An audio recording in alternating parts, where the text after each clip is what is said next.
aparecer. Isso. Olá, pessoas, né?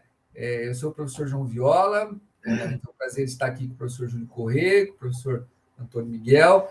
A gente vai começar, então, um projeto embrionário, né? Que Júlio e eu estamos discutindo, que o título seria Conversações no Antropoceno, né?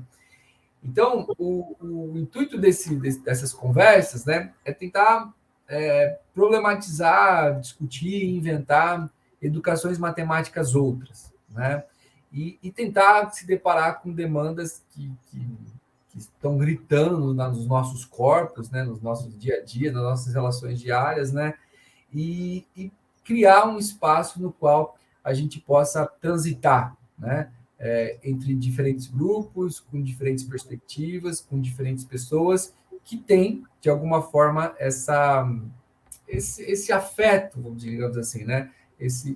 Essa preocupação do que seria essa, né, era geológica, ou esse conceito, essa ideia, né, que vem se apresentando cada vez mais nas ciências humanas, né? Eu acho que também em outras ciências, que é o antropoceno, né? Então, eu vou passar a palavra para o professor Júlio para fazer a apresentação do professor Miguel e a gente começa a nossa conversa, as nossas conversações. Tá bom, bom dia a todos, bom dia, Miguel, obrigado por aceitar o nosso convite, né? E, bom, eu acho que o professor Antônio Miguel, ele é licenciado em matemática e trabalha na Universidade de Campinas, atuando na pós-graduação já há bastante tempo. Ele é doutor em educação pela Universidade Estadual de Campinas e atualmente ele tem atuado em dois programas, que é o programa de pós-graduação multi-unidades em ensino de ciências e matemática da Unicamp, que é o chamado PECIM, e também no programa de pós-graduação em educação ali da Unicamp. E o professor Antônio Miguel atua em duas grandes linhas, né, em dois grupos de pesquisa, o IFEM, atuando mais na parte de história, filosofia e linguagem, né, nesse campo da ciência da natureza e matemática, e também é criador e atua muito fortemente no grupo FALA, que é o Grupo de Educação, Linguagem e Práticas Culturais, particularmente aonde o Miguel vem desenvolvendo esse debate da terapia filosófica, terapia desconstrucionista wittgensteiniana, e hoje a gente está aqui um pouco para conversar, né, sobre essas visões aí que o Miguel tem a respeito, né, tanto da matemática, da educação matemática e da educação de uma maneira geral. Então a gente agradece. Eu acho que o Viola quer colocar uma questão assim já de início, e eu digo que depois nós vamos deixar aqui na descrição do vídeo algumas referências bibliográficas e também vídeos que a gente vai fazer referência para quem quiser acompanhar o debate e fazer aí esse aprofundamento no que a gente vai conversar hoje. Mas diga, Viola. Tá. Miguel, de maneira assim pontual, né, para a gente chutar a bola, né? Por que faz sentido hoje, né, falar em educações matemáticas ou falar em uma educação matemática no antropoceno? Que a gente poderia começar a partir disso. Então, bom, antes de mais nada, bom dia a todos e a todas, né, que estão nos assistindo aqui, e particularmente ao convite, aí agradeço o Júlio Viola por esse convite. Me parece assim, eu não sei se nós estamos dando início a um projeto aí, né, de vocês com relação a uma série de conversações com educadores matemáticos aí, né, contemporâneos, né, com o propósito, que se eu entendi bem, a gente estava conversando aí nos bastidores antes de começar a gravação, se eu entendi bem que o propósito dessas conversações e desses convites é justamente, né, agregar, né, ou seja, né, tocar o dedo na ferida, né, daquela coisa que eu acho que é muito própria do mundo acadêmico, né, que é nos constituir em grupos diferenciados, né, de pesquisa, né, ou então eu atribuo tudo isso muito mais ao modo como essa forma de vida acadêmica, né, que é como uma extensão da forma de vida escolar, né, ela se produziu em cima de diferenciações, de classificações, de disciplinarizações do saber, né, e assim por diante. Quer dizer, isso praticamente é inerente ao modo de constituição na nossa vida acadêmica, né? Então, nós já nos dividimos antes de poder falar. Então, de tal maneira que o desafio do projeto de vocês é muito, muito grande mesmo. Como que nós podemos, né, trabalhar na contramão desse modo mesmo como as nossas comunidades se constituíram, né? Então, nós estamos falando aqui comunidades de educadores matemáticos, né? Como uma comunidade distinta dos matemáticos profissionais, como distinta dos educadores em geral, enfim, né? Então, grupos em cima de subgrupos, daí nós nos dividimos também em outros grupos de pesquisa, de acordo com as afinidades temáticas ou de autores, né? Enfim. Então, quer dizer, essa subdivisão, ela parece, assim, ser né? Tentar superar isso parece ser um grande desafio, né? E eu acho que é um pouco desse desafio que a gente assumiu quando criou o Fala, né? O Júlio veio um pouquinho depois, mas lá em 2007, 2008, quando a gente teve a ideia de fazer um grupo que fosse indisciplinar, né? Porque a gente via que a questão da disciplinarização era aquilo que impedia, de fato, que a gente tocasse, né? Discutisse, consequentemente, os problemas que se manifestam, né, no mundo acadêmico em consonância com os problemas que estão postos em diferentes formas de vida, né, do mundo contemporâneo. Então, foi essa a intenção mesmo do Fala, né? Então, nesse sentido, Viola, eu acho que é importante o trabalho que vocês vêm fazendo de agregar, né? E esse esforço a gente já vem se arrastando há algum tempo, e vamos contribuir da melhor forma possível. Porque esse debate, o problema é o seguinte, que também os nossos eventos, né, acontecem todos recortados, né? Então, a gente acabou de vir de uma discussão da Amped, né, onde lá o GT de Educação Matemática, o GT19, ele se constitui como um GT dentro de todos os campos da educação. A princípio, a gente considerava que aquilo é um espaço importante para nós, educadores matemáticos, estabelecermos um diálogo com os educadores em geral. Por outro lado, a gente está lá discutindo no GT de Educação Matemática, você não tem muita saída. Então, quer dizer, eu acho que a própria organização, que não é lógico uma coisa da educação matemática, é um modo como a gente se recortou, né?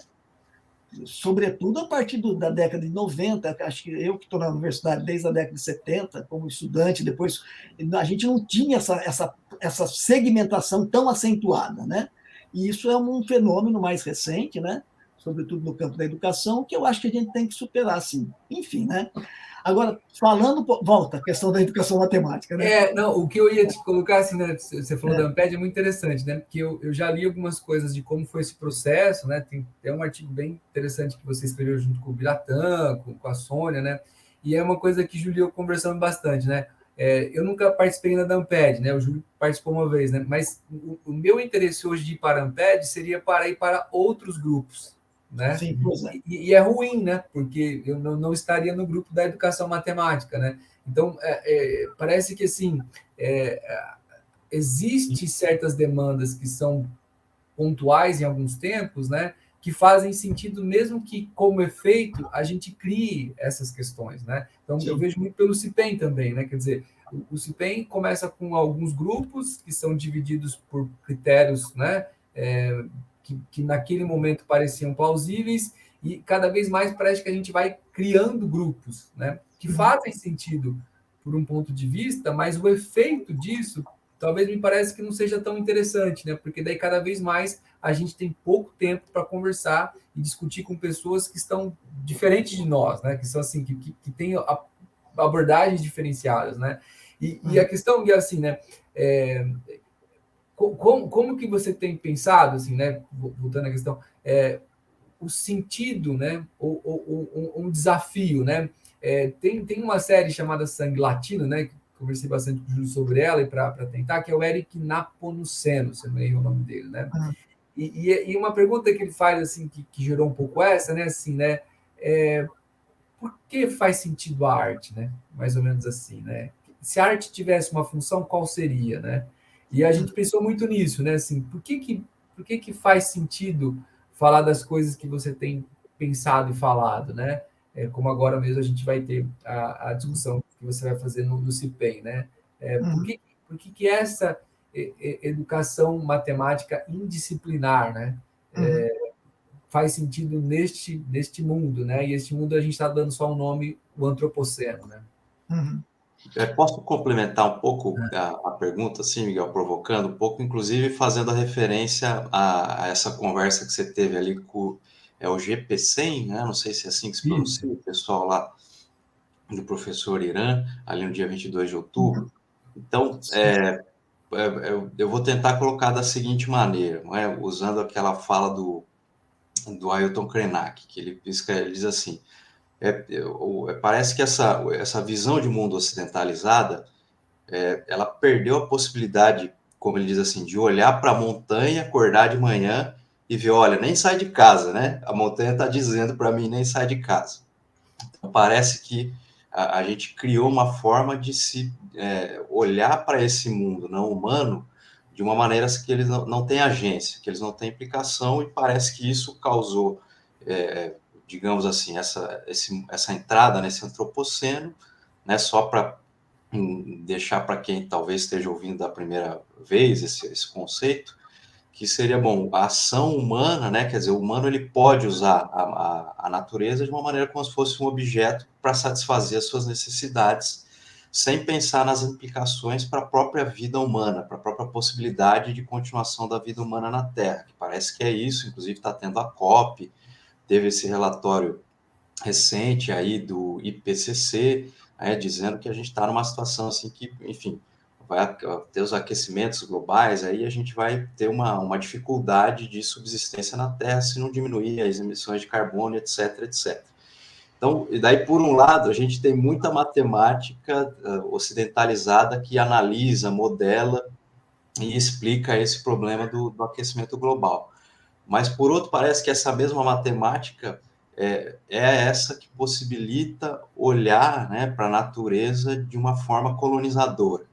Então, quer dizer, ali nesse vídeo, né, do GP100, você coloca essa questão dessa visão de mundo VIG, que parece que nos propiciou essa chegada nessa matemática profética, esse discurso profético lá que vem lá do Euclides na matemática, e que a gente fica nessa profetização, mas a gente não consegue mais lidar, digamos assim, com questões muito efetivas, né, da nossa sobrevivência. Então, a criança vai para a escola, aprende ou não matemática, só que daí chega na vida, parece que tudo que ela aprendeu na escola não funciona. Então, só para colocar alguns problemas que a gente vem conversando, assim, para dizer que a nossa inquietação, e daí essas educações, como seriam educações matemáticas possíveis, né, para lidar com esse tipo de problemática, parece que cisão, assim, né, entre essa visão profética, né, da matemática e essa visão das formas de vida, digamos assim.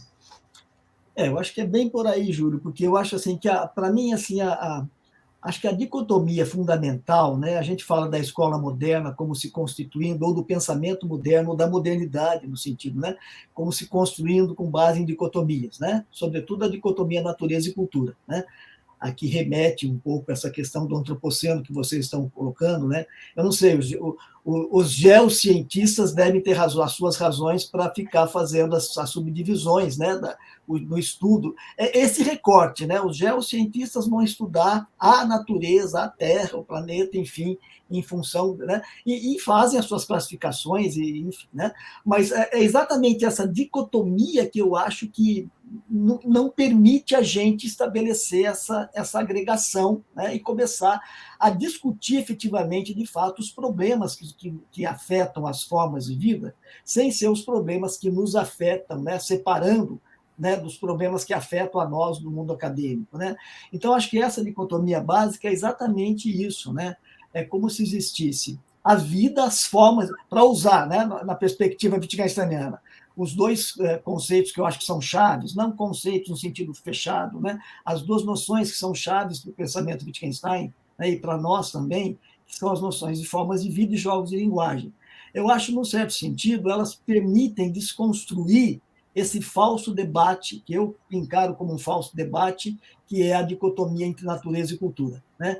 Essa dicotomia entre natureza e cultura, ela se arrasta, ela não é uma invenção da modernidade ou do pensamento moderno. No meu modo de entender, ela já se arrasta desde os gregos. Se você olhar lá desde os tempos homéricos, por exemplo, você vai ver lá na Ilíada já aparece um uso, né, que o Homero faz do termo máquina. Ele vai falar do verbo maquinar, né, como no sentido assim, quer dizer, eles estão maquinando, né? O maquinar, o verbo maquinar é usado no sentido assim, é construir um artifício, né, que vai contra a natureza, né, para tentar driblar, digamos assim, aquilo que é natural, né? Enfim, quer dizer, a natureza já se opõe à cultura humana desde lá, desde os tempos homéricos, né? Então, nesse sentido, esse embate que se dá entre natureza e cultura, no sentido assim, o mundo que nos é dado, que não é produzido pelos seres humanos, em oposição a um suposto mundo, né, que é produzido pelos humanos, né? Então, esse falso debate, para mim, eu acho que as noções de Wittgenstein, de formas de vida e jogos de linguagem, permitem desconstruir. Então, eu tendo, num certo sentido, a não mais falar, a não ter a necessidade de falar em termos como natureza e cultura, né? Mas simplesmente em formas de vida, né, e jogos de linguagem, no seguinte sentido.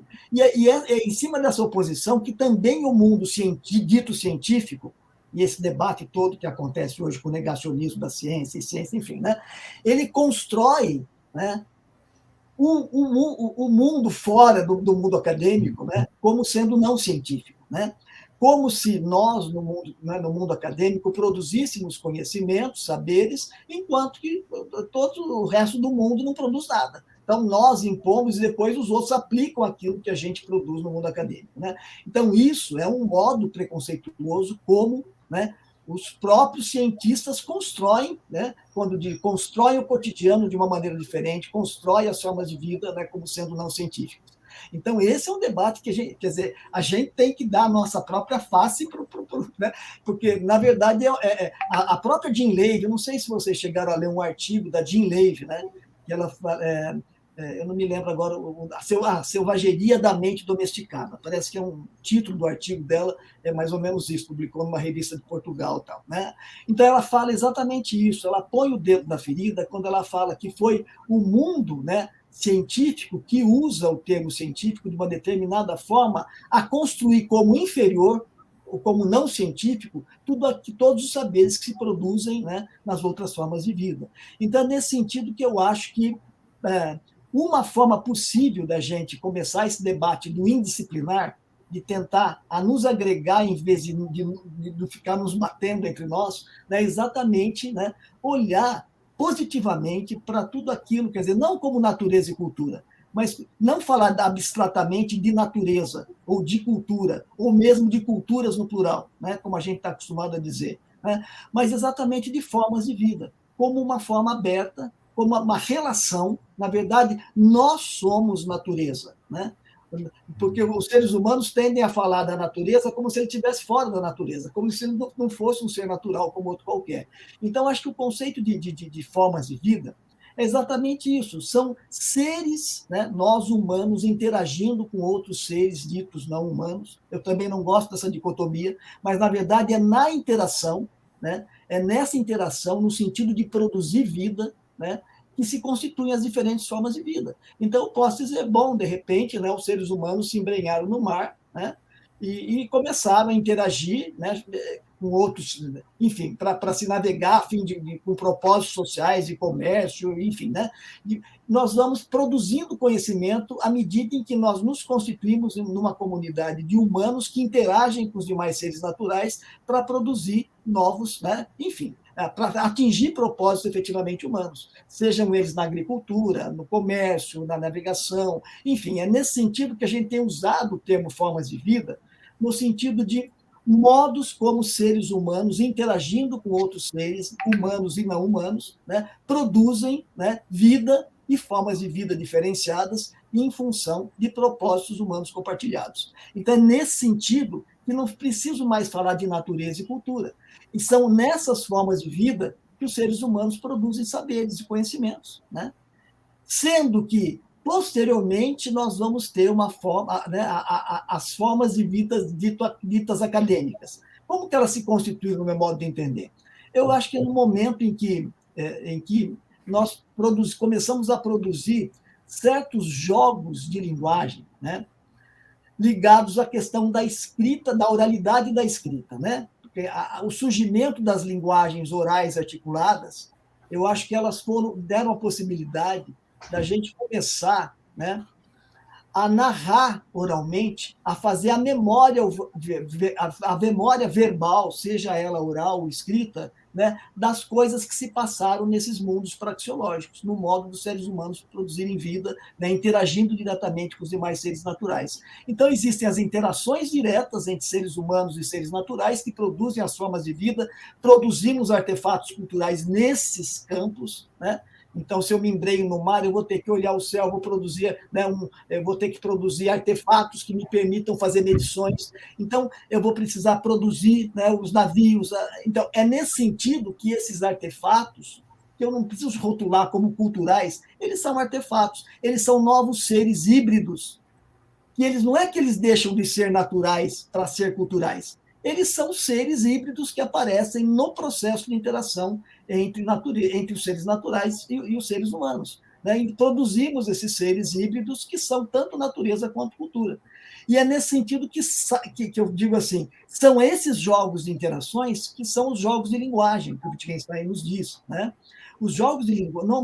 a gente não poderia jamais inventar um jogo de linguagem entre seres humanos, simplesmente. Né? Qualquer jogo de linguagem se inventa e se produz na interação com outros seres naturais. Né? Então, quer dizer, se eu vou construir uma esteira a partir das fibras de plantas, eu tenho que interagir com os outros seres naturais, de modo que a esteira, ela não é que ela deixa de ser natural para ser cultural, ela é um ser híbrido novo que aparece como um misto de natureza e cultura. Então, é nesse sentido que e uma esteira é sempre um jogo normativo de linguagem, como eu gosto de dizer. Né? E um jogo normativo de linguagem no sentido de existe, né, um procedimento, uma técnica, um algoritmo, se quiserem, né, para, né, produzir essa esteira. E se eu precisar reproduzir uma outra esteira, ou uma esteira aperfeiçoada, eu vou partir desse algoritmo e reproduzi-lo, tentar reproduzi-lo, acomodá-lo para produzir novos objetos. Então, é nesse sentido que os jogos normativos são os artefatos, né, os híbridos de natureza e cultura que os seres humanos produzem. Não os seres humanos produzem, são os seres humanos produzindo na interação com os outros seres. Então, na verdade, ele não é um artefato humano, ele é simplesmente um artefato que foi permitido, né, um misto de natureza e cultura, um novo ser que aparece, né, orientado por certos propósitos humanos. Então, é nesse sentido que a gente não precisa mais ficar falando de natureza e cultura, mas simplesmente, né, de novos jogos de linguagem, né, e sai daquele paradigma, inclusive, né, do epistemológico. Eu tenho brigado muito com essas pessoas que falam, né, os saberes, com a boca cheia, os saberes, né, como se fosse o conhecimento. Na verdade, não existe. Quer dizer, a gente tem que sair desse paradigma que eu estou chamando do Homo sapiens para o Homo, não só para o Homo faber, né, o saber enquanto saber fazer, porque não existe o saber puro, é sempre o saber fazer no jogo de linguagem jogado numa forma de vida. É nesse sentido, né, que esses saberes que se produzem, que são sempre saber fazer no jogo, eu saio desse paradigma epistemológico, né, que separa os saberes do saber fazer e das formas de vida e das práticas, né, e para falar no homo ludens, os saberes fazeres sempre se produzem no jogo. Então, é um deslocamento que se dá, né, no modo como a gente fala de saberes em si, né, desconectados das práticas e das formas de vida, para falar do saber em jogo. Né? Então, e todo saber é sempre um saber fazer com os signos de um jogo de linguagem numa forma de vida. Então, é nesse sentido que a gente desconecta essa coisa do não científico e do científico. Né?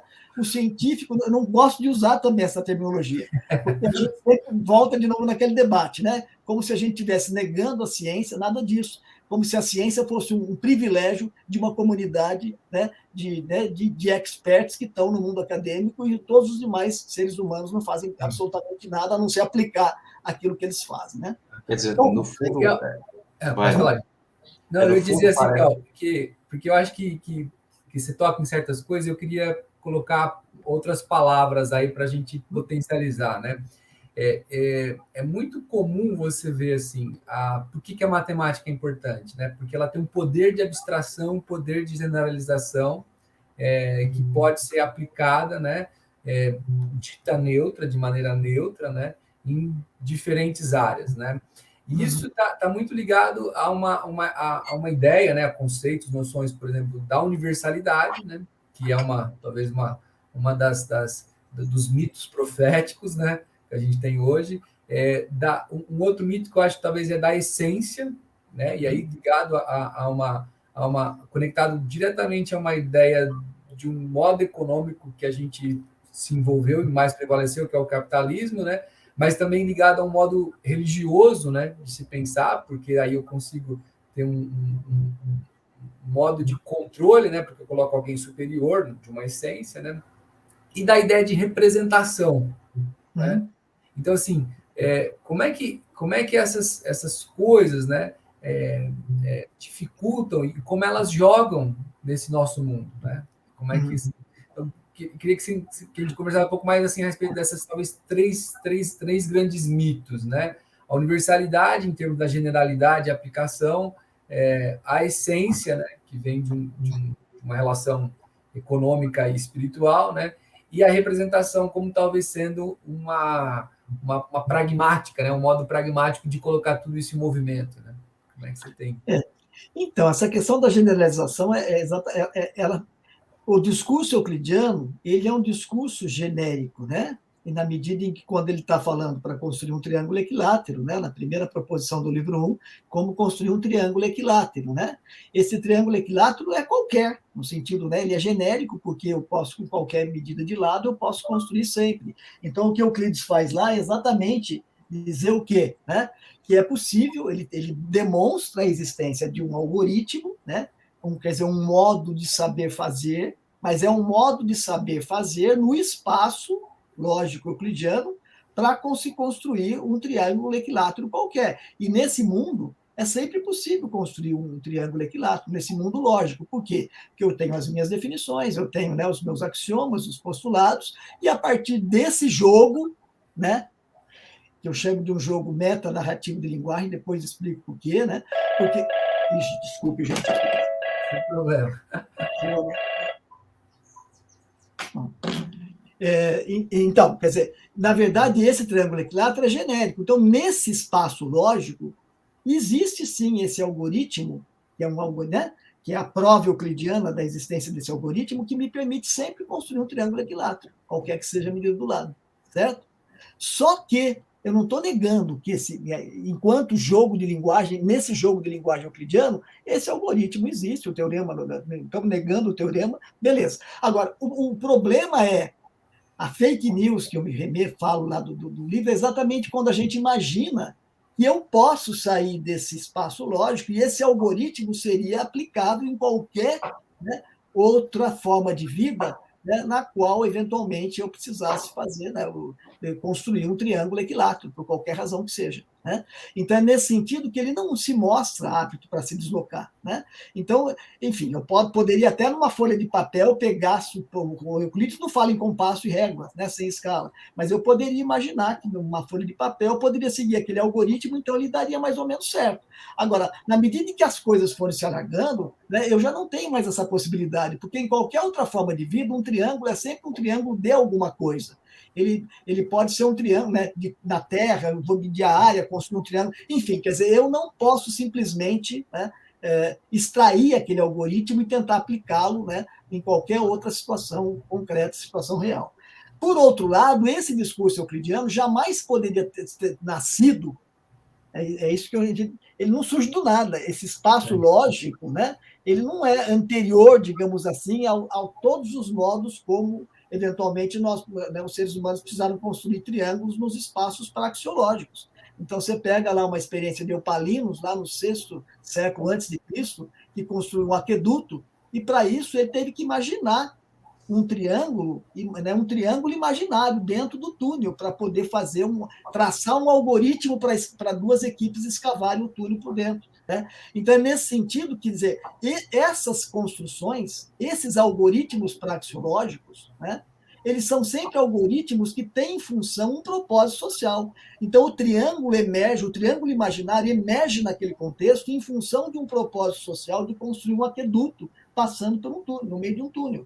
Então, é nesse sentido que esse algoritmo não precisou esperar Euclides. Né? Então, quer dizer, no meu modo de entender, quer dizer, Euclides só pôde produzir os seus algoritmos e os seus triângulos porque no mundo praxeológico, né, nessas diferentes formas de vida, já existiam procedimentos concretos, esses saberes fazeres nesses mundos que nos permitiram traçar, né, se revelarem quer dizer, a figura triangular se revelou uma boa forma, né, para enfrentar determinados problemas humanos nas formas de vida.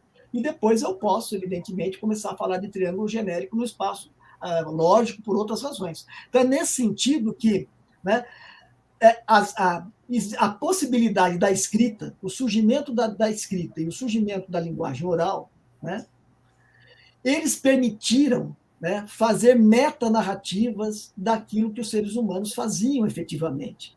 Então, o Wittgensteinianamente falando, o Wittgenstein é muito claro nisso. Né? Ele vai falar né, quer dizer, quando ele vai fazer os seus ataques à filosofia, ele fala que a filosofia deixa tudo como está, é porque essas metanarrativas filosóficas, elas tentam falar, elas falam do mundo praxeológico, certo?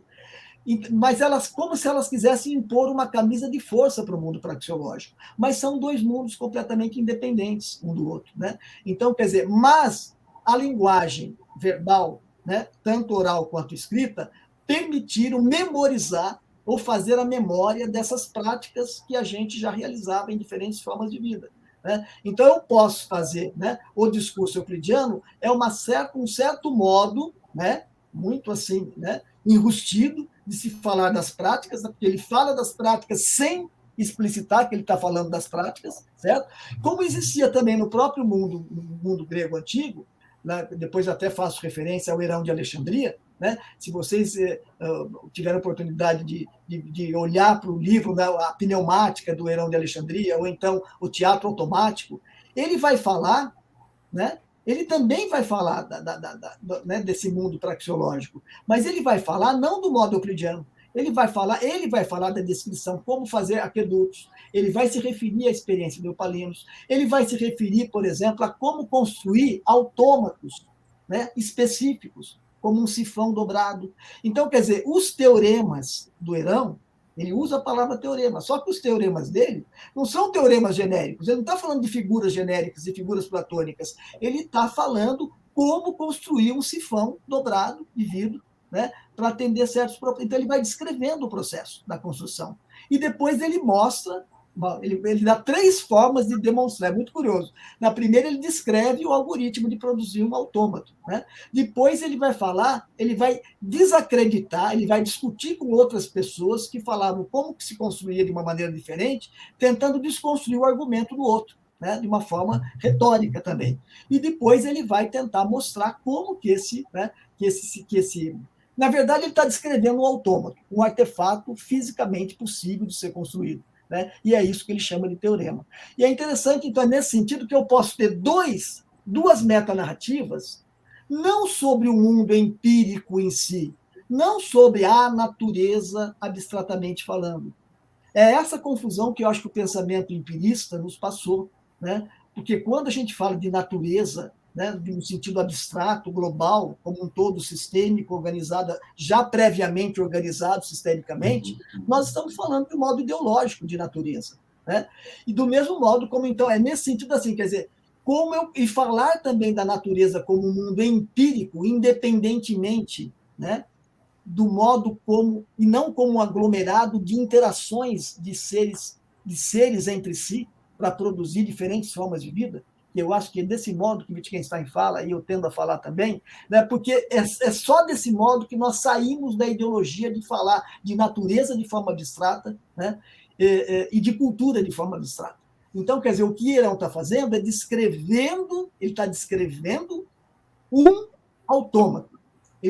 O que é descrever um autômato? É descrever um algoritmo que me permite com que os seres humanos, interagindo com o vidro, com tal, ele pode dobrar o vidro e ele pode construir um autômato que serve a algum propósito específico, para aquele propósito específico. Na verdade, ele está descrevendo, a primeira no pneumático, que é um respirador. É o funcionamento do respirador, que na pandemia, né, a gente tanto, né, aí em Manaus se faltou, enfim, né, ou que sonegaram, enfim, e que, em função disso, a gente perdeu muitas vidas. Então, nesse sentido, é exatamente isso que ele está descrevendo, como os usos do ar, né, do ar comprimido, para se produzir um artefato, um autômato, que serve a algum propósito humano. Seja ele um propósito digno, né, que a gente considere eticamente, né, edificante, ou um propósito eticamente reprovável. Então, é nesse sentido que eu acho que existem diferentes metanarrativas sobre o mundo praxeológico. A narrativa euclidiana é uma delas, uma metanarrativa, que oculta, inclusive, né, o que ele está dizendo sobre o mundo. Enquanto que o Herão é muito mais sincero, ele está descrevendo autômatos, são esses os teoremas de Herão. Né? Enfim, é um pouco por aí que eu vejo a diferença. Então, quer dizer, eu não falo de representação, porque não se trata mais de falar de mundo, de representação do mundo de forma abstrata. Isso foi o Wittgenstein do Tractatus. Wittgenstein do Tractatus imaginava, falava de um mundo, os estados de coisas e a linguagem como sendo, né, a estrutura do mundo, aquela. Então, nesse sentido, né, Wittgenstein falava, mas no final do Tractatus ele joga fora a escada. Né? Então, ele vai exatamente falar assim, toda essa escada lógica que eu fiz, né, porque eu precisei para construir esse mundo, agora eu posso jogá-la fora. Né? Só que ele jogou fora a escada, mas ele não sabia o que fazer. Né? Depois, mais tarde, que o pensamento foi, né, com as investigações filosóficas, toda essa construção que ele foi tendo, até realmente essa escada não é necessária. Esse mundo IG, né, que o Júlio está dizendo, né, que é um mundo exatamente hierarquizado, o mundo de etapas, o mundo teleologicamente visado, né? Então, é esse mundo unitário, né? Que, na verdade, é o desejo euclidiano de construir, né, todos os teoremas interligados, interconectados entre si, como uma grande pirâmide, né, onde os primeiros princípios estão ali na base, e eu vou construindo os meus teoremas de uma forma hierarquizada, de tal maneira que o último teorema depende do outro, enfim. Então, é esse mundo logicamente organizado, do espaço lógico, né, que a gente está tentando contestar, e que é exatamente esse mundo que a gente sempre fez na educação matemática, tanto em forma de pesquisa, né, quanto no mundo da escola, nós continuamos lá levando as crianças a falar da discussão de triângulos, né? Quer dizer, esse mundo platônico, que não faz mais sentido para a gente no mundo contemporâneo, como você diz aí, que está agonizando, né? E a gente está lá falando para as crianças de triângulos, etc. e tal, e independentemente de tudo quanto, né, de todos os autômatos que nós produzimos no mundo contemporâneo, e que muitos dizem, muitos veem como, né, eu diria assim, os tecnófobos, né, como sendo, né, aquilo que está produzindo a destruição do planeta. Né? E aí a gente entra numa outra discussão, né, que seria exatamente a questão do, né, como que eu diria assim, você está falando do antropoceno, né? Então, o antropoceno, por exemplo, tem exatamente isso. Como comecei a dizer, os geocientistas têm as suas razões para fazer as suas divisões, como os historiadores podem dividir a história cronologicamente em diferentes períodos, pré-história, história, enfim, né, Idade Média, Antiguidade, Idade Média, enfim. Os especialistas, né, em cada campo do conhecimento, constroem as suas periodizações em função dos seus interesses, dos interesses de pesquisa. Né? Por outro lado, né, eu acho que é exatamente a renúncia disso que eu acho que a gente tem que passar. Porque mesmo assim, quando você fala em antropoceno, você vê lá o marxista, os eco-marxistas contemporâneos contestando isso e falando de capitaloceno, né? Acho que você já ouviu falar dessa expressão também, né? Como se fosse de repente, assim, existem as catástrofes naturais, né? E a própria Terra, essas eras geológicas aí vão sendo constituídas em função das próprias catástrofes naturais, mas agora, na era do antropoceno, nós temos isso, que é o próprio ser humano, né, destruindo a natureza pelas próprias, e aí muitos atribuem a questão da técnica, das tecnologias, das técnicas, ou seja, dos autômatos, ou daquilo que eu falo, dos jogos normativos de linguagem. Aí há uma culpabilização das técnicas, dos autômatos, das máquinas, né? Exatamente aquilo que nós, educadores matemáticos e matemáticos, deveríamos estar olhando com olhos atentos. Né? Então, quer dizer, há uma culpabilização, né? Uma demonização, uma satanização, digamos, das próprias máquinas, como se elas fossem as responsáveis pela destruição do mundo. Não que não sejam também. Aí é que está, instala um novo debate entre, né, o pensamento maquinal, maquínico, né? Enfim, e aquilo que seria o natural. Né? Então, é como se a gente estivesse sendo punidos pela natureza, né, pelo fato de estarmos transgredindo, né, aquilo que seria o natural. E aí você vê também discurso de esquerda retrocedendo a uma volta, né, falando de uma volta possível das formas de vida. Aí você vê inclusive muitos no próprio campo das comunidades indígenas. Muitas vezes a gente, aliás, não só os próprios acadêmicos retomando, né, o discurso das comunidades indígenas para, né, uma espécie de volta a um primitivismo, né, enfim, né, primitivismo não no mau sentido, primitivismo das formas originárias de saberes, né, das formas ancestrais de saberes. Então, como se isso fosse uma solução para o nosso mundo. Ou então você vê o lado, né, da própria burguesia, dos próprios empresários, falando da sustentabilidade, o discurso da sustentabilidade, assim como nós falamos do discurso da inclusão no mundo, né, no mundo da escola, né, a inclusão social. Mas a gente sabe que ambos os discursos, né, não são mais possíveis de se sustentarem. Né? Não se trata nem de uma volta a formas, né, antecedentes de organização de vida, e nem também de imaginar que é possível haver uma compatibilização, né, entre as formas capitalistas de produzir vida, né, e uma possibilidade de falar em sustentabilidade. São duas coisas contraditórias, porque eu não vejo a possibilidade, se você mantiver essa forma, né, essa ética capitalista burguesa de se produzir vida e formas de vida, não é possível falar em sustentabilidade. Né?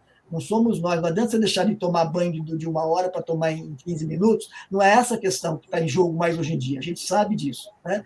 Então, de fato, né, os ambientalistas, eles têm razão quando eles dizem que, né, que o nosso planeta está organizando, etc. e tal, exatamente porque, né, mas é em função dessa forma, né, dessa ética, de se produzir vida através da exploração, das atividades extrativas, predatórias, é isso que está destruindo as formas humanas de vida.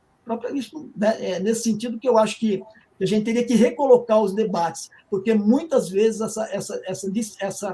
essa antagonização entre natureza e cultura, né, ou a gente está voltando a um natural que nunca existiu, ou romantizando a natureza, né, ou então a gente está tentando imaginar que é possível fazer uma conciliação, né, entre o modo capitalista de produção, né, e a tentativa de, mais salvar né, a vida humana no planeta. Né? Então, um pouco esse debate que eu acho que está posto hoje, e que eu acho que eu entro de uma forma muito Wittgensteiniana, né, nesse sentido de falar em formas de vida, mesmo porque eu acho que a questão aí, Viola,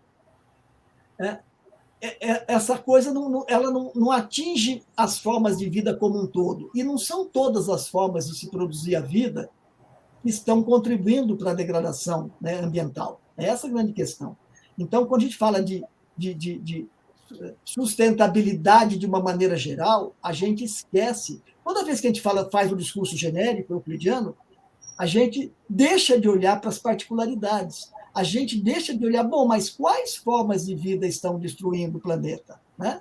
As formas de vida humana no planeta. Então, quer dizer, é evidente que nós não podemos, quer dizer, qualquer forma humana de vida, a preservação de forma humana de vida no planeta, depende da produção de máquinas, no sentido de jogos normativos de linguagem. Né? Então, não é nesse sentido de cooperando, né? Os seres humanos e os seres naturais é no sentido de cooperação, e não ver a natureza como antagônica, ou como algo inesgotável a ser explorado inesgotavelmente. Então, é nesse sentido que a gente tem que olhar para a particularidade. Quais formas de vida, que práticas, em que formas de vida estão, de fato, degradando o planeta. Né?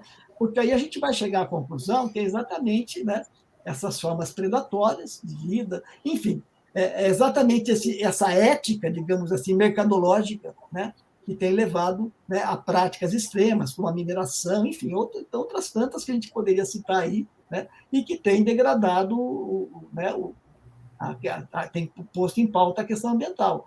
Então, é exatamente isso, é deixar de olhar para o geral e olhar para as particularidades, né, para as particularidades das formas de vida, para as particularidades das práticas, enfim, e é um pouco por aí. Miguel, deixa eu tentar entrar aí nessa questão olhando assim para esse debate da nossa organização escolar, né? Talvez até desde o que a gente faz na educação básica ou mesmo no ensino superior, porque quando você coloca assim, parece que você está colocando uma espécie de programa contestatório desse olhar generalista para o mundo, né? Que esse olhar generalista para o mundo é o que as disciplinas fazem. Então, não só a matemática, né? Mas talvez a matemática seja um exemplo mais exemplar, para dizer de alguma maneira, mas também a história faz, enfim, a física faz isso e por aí vai. E na escola, o que a gente faz? A gente ensina esse discurso generalista e a gente jamais, e no máximo, algumas pessoas tentam. Eu vou pegar um exemplo meio banal, assim, que eu vi uma vez no debate, que eu vi um debate assim: vamos ensinar função, ensinando a questão do taxímetro, né, da corrida de táxi, ou né, numa educação no campo, isso não caberia e etc. Daí eu falei assim, pô, isso nem na cidade cabe mais, porque ninguém usa mais táxi, né? As pessoas usam Uber e saber o conceito de função não vai ajudar você a andar de táxi ou de Uber ou se locomover de qualquer maneira. Então, a minha questão, né, o que eu fico sempre me debatendo, eu sei que eu gostaria que você falasse sobre isso, é que parece que essa crença generalista ela faz justamente, vem junto com esse paradigma da aplicação, que parece que a gente tem o poder do geral e a gente consegue aplicar em diferentes modos, Sim. Em diferentes situações, nas particularidades do jogo de linguagem situado. Mas me parece que o que você tem proposto é justamente contestar essa generalização e trazer essas particularidades, porque se a gente não traz elas, a gente fala, é a vida humana que faz mal para o planeta Terra. Né? A gente entra numa generalização que é meio tosca até, quando a gente pensa assim, e a gente não consegue situar, mas qual que é o problema que é específico, qual é a forma ética de vida que tem destruído o nosso planeta. Isso. Então, Obrigado. Só se colocar um pontinho do Júlio, assim, que eu também acho que te potencializa, né? Assim, uma leitura que eu faço, né, do modo como eu me inventei, né, e estou me inventando educador matemático, né? E era coisa que o Rômulo dizia bastante, assim, né? A gente tem uma crença que se a gente mudar práticas pedagógicas, então se a gente, né, conseguir ensinar uma matemática, blá, blá, blá, isso vai ter um efeito já em transformações ou afetações políticas e econômicas. Né? E isso parece que é quase que uma naturalidade, né? uma narrativa profética que está ali operando a todo momento. Né? Eu acho que a gente age na escola de uma maneira confiante, né? Esse paradigma, ele era um paradigma confiante, né? É a certeza de que aquele futuro glorioso virá, né? Essa coisa, enfim, né? Eu não vou repetir tudo isso, mas de qualquer maneira, sim, esse discurso IG não só constrói hierarquicamente as coisas, mas ele tem a confiança de que é possível, né, a gente atingir esse futuro luminoso. Mas quero me referir particularmente pega o exemplo de conceito de função que você deu. A nossa escola é exatamente isso, ela é uma escola conceitual, além dela ser toda, né, um conceito depende do outro, ele é toda hierarquizada, ela é uma escola conceitual, no sentido assim, é a crença de que se eu ensinar o conceito de função para você, seja ele o conceito bubaquista ou outro qualquer, você vai, de fato, a todos os problemas da vida que eventualmente remeterem à função, você vai lá resolver uma boa, né?